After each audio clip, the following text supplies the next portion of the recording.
915 versus 272 यानी 915 versus 272। अगर हम बात करें वीडियो में आगे आप कहीं ना कहीं समझ पाएंगे कि आखिर इस नंबर्स की हम बात क्यों कर रहे हैं। चलिए अब अगर बात करें यहाँ पर तो आयरलैंड वॉल्व्स जो है वो अब टूर करने वाली है नेपाल का, जहाँ पर शुरू के 2 मैचेस जो है वो नेपाल की सीनियर साइड के साथ खेलने हैं। उसके बाद 3 मैचेस जो है वो नेपाल ए के साथ खेलेंगे T20 में, और उसके बाद ओडी कहीं ना कहीं होंगे। तो फिलहाल हम बात कर रहे हैं जो उनकी सीनियर टीम है नेपाल की, जो 2 मैचेस खेलने वाली है। शुरू में मेरे ख्याल से 25 और 26 इन 2 देश में है। तो आयरलैंड के खिलाफ ये सीरीज खेलने वाली है। आयरलैंड की जो स्क्वाड है वो ऑलरेडी काफ़ी पहले उन्होंने रिलीज कर दी, लेकिन उसके बाद कुछ 1-2 चेंजेस यहाँ पर देखने को मिले हैं जो आयरलैंड ने अपनी स्क्वाड में की है। उसके बारे में भी बात जरूर करेंगे, लेकिन सबसे इंपॉर्टेंट तौर पर इस वीडियो में जानने की कोशिश करते हैं कि आयरलैंड की जो टीम है आखिर वो स्ट्रेंथफुल कितनी है, कितनी स्ट्रांग है, कितना कम्पिटेटिव क्रिकेट प्रोवाइड कराने में वो सफल रह सकते हैं। इसके बारे में बात करेंगे इस वीडियो में, जो कि बहुत ही इंपॉर्टेंट रहेगा कि आखिर वो जो 2 मैचेस टीम खेलने वाली है उसमें टीम को कितना ज़्यादा प्रॉफिट हो सकता है,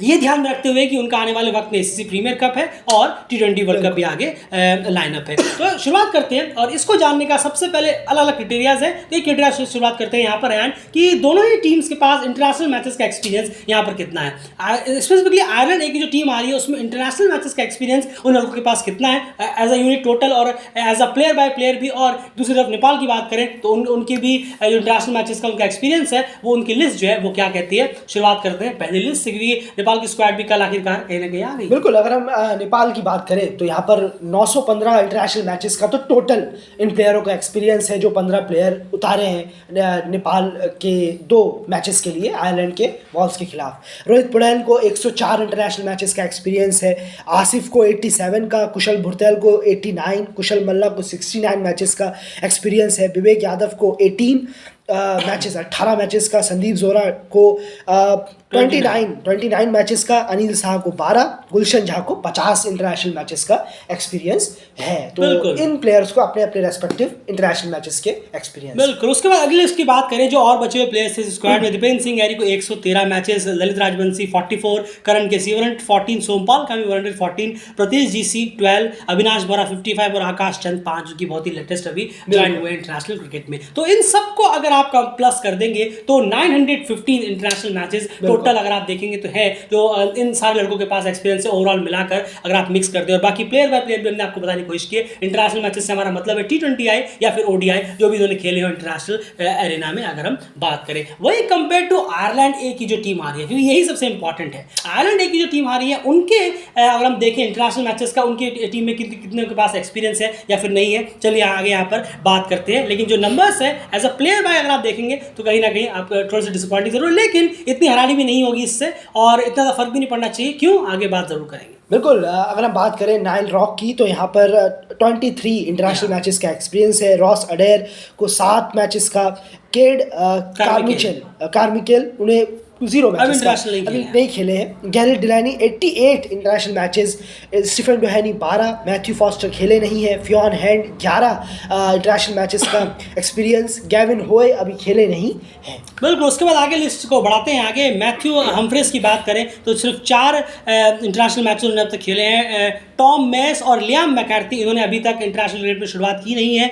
जॉन्स मैकोलम की बात करें, जी हाँ जेम्स मैकोलम की बात करें तो 16 इंटरनेशनल मैचेस उन्होंने अब तक खेले हैं। पीजे मूर जो पहले आपको याद है जिम्बाब्वे में थे, उसके बाद आयरलैंड भी कहीं ना कहीं आ गए, 83 मैचेस का इनके पास एक्सपीरियंस है। मॉर्गन की बात करें इन्होंने अपने इंटरनेशनल एरेना में ओपनिंग की नहीं है, और बेन वाइट को 28 इंटरनेशनल मैचेस का एक्सपीरियंस यहाँ पर हो जाता है। तो ओवरऑल आयरलैंड के सारे अगर टीम प्लेयर्स के अगर मैचेस को मिला दें तो कहीं ना कहीं ये जो नंबर्स है वो जाते हैं 272। अब हम उसी वापस से अपनी पोस्ट पर आ जाते हैं 915 वर्सेस 272। ये था उस पोस्ट का लिंक जो हमने आपके सामने रखा कि 915 मैचेस का जो एक्सपीरियंस है ओवरऑल पूरी टीम का इंटरनेशनल का एक्सपीरियंस है। वहीं पर जो ए साइड आ रही है उसमें 272 मैचेस का एक्सपीरियंस है आयरलैंड वॉल्व्स की अगर हम बात करें। अब ये तो एक नंबर गेम्स के तौर पर होगा कि इंटरनेशनल में कितना एक्सपीरियंस है, और वो ए साइड है तो डेफिनेटली जाहिर सी बात है कि उसमें जो है इंटरनेशनल जो मैचेस का जो एक्सपीरियंस है वो कमी होगा, इसमें कोई दोहरा नहीं है, तभी वो ए साइड है। अब अगर आप किसी टीम की ए साइड्स को उठाएंगे तो ज़्यादातर ऐसे आपको मिलेंगे कि उसमें इतने ज़्यादा इंटरनेशनल मैचेस खेले हुए लोग नहीं होते, क्योंकि नेपाल ए साइड में हम देखते हैं कि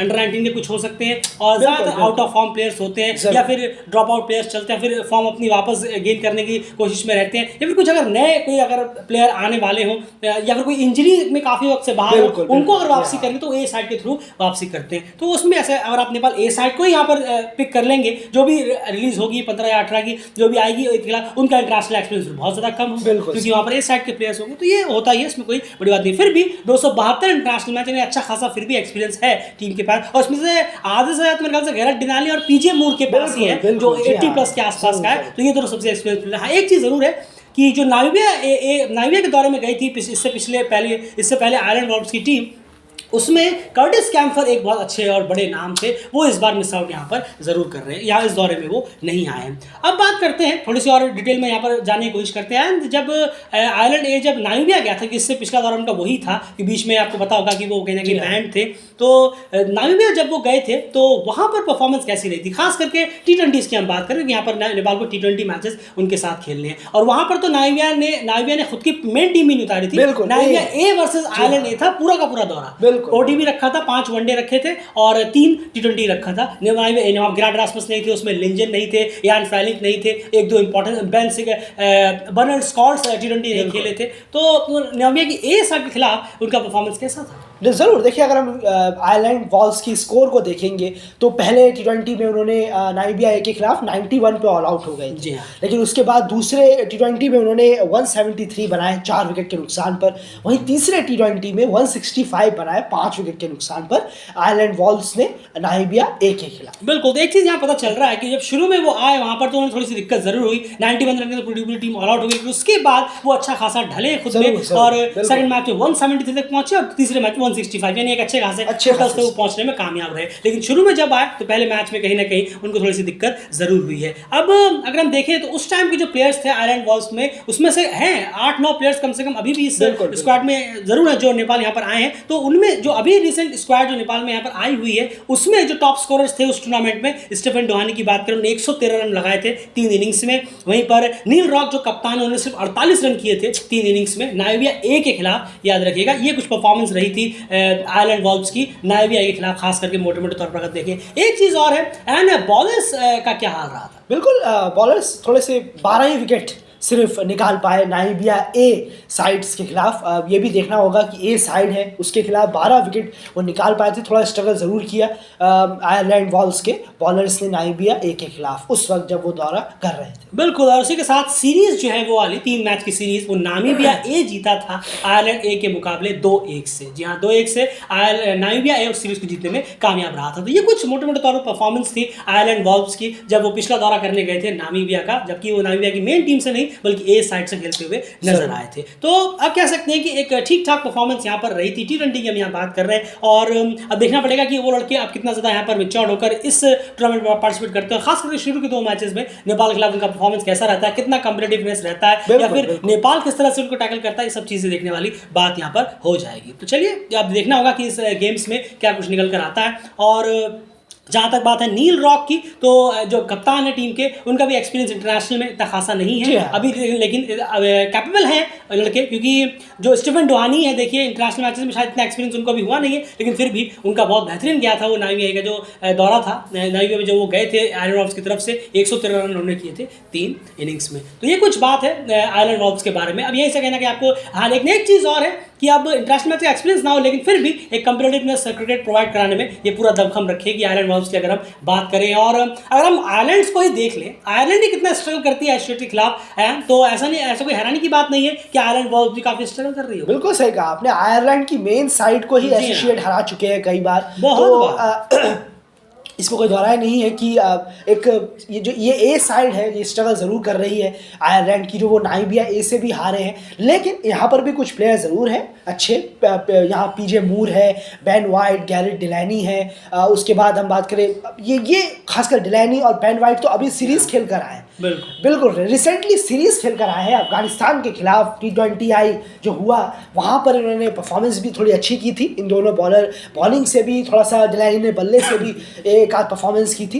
तो उम्मीद रहेगी कि शायद ये जो 3 प्लेयर हैं पीजे मूर, डिलैनी और बेन वाइट, ये हमें काफ़ी थोड़े से परेशान करते हुए नजर आए नेपाल की सीनियर साइड को इन शुरू के 2 T20। बिल्कुल, स्टीफन डुआनी भी इसमें इंक्लूड करिए क्योंकि जरूर बल्ले से बहुत रन निकले थे, और नील रॉक एज ए कैप्टन यहाँ पर। ये कुछ 4-5 प्लेयर्स हैं जिनके इर्द गिर्द कहीं ना कहीं आयरलैंड एक ही साइड जो है घूम सकती है नेपाल। हम सिर्फ 2 मैचेस की बात करते हैं, देखिएगा शुरू के जो 2 मैचेस यहाँ पर हैं, बाकी देखना पड़ेगा। डेफिनेटली नेपाल के यहाँ पर अपर हैंड होना चाहिए उनकी परफॉर्मेंस में, और डोमिनेशन नजर आनी चाहिए, क्योंकि आप खुद देखिए नामीबिया की ए साइड ने ऑलमोस्ट सेम आयरलैंड बॉल्स को मात दी थी 2-1 से उस सीरीज में। और उसमें जैसे आपको बताया, उसमें गैराड रासमस नहीं थे, इयान फैलिंग नहीं थे, लिंजन वगैरह नहीं थे, और एक और दो प्लेयर नहीं थे, बर्नार्ड स्कॉट्स उस टीम में नहीं थे, तभी तो ये साइड कहीं ना कहीं कहलाई। तो यही देखना पड़ेगा कि किस तरह से करते हैं। तो नेपाल को डेफिनेटली एक अच्छी और डोमिनेटिंग परफॉर्मेंस दिखानी पड़ेगी और दिखानी ही चाहिए, क्योंकि आप इंटरनेशनल टीम है, वो कहीं ना कहीं ए साइड है, वो भी उस टीम की ए साइड है जो खुद एसोसिएट से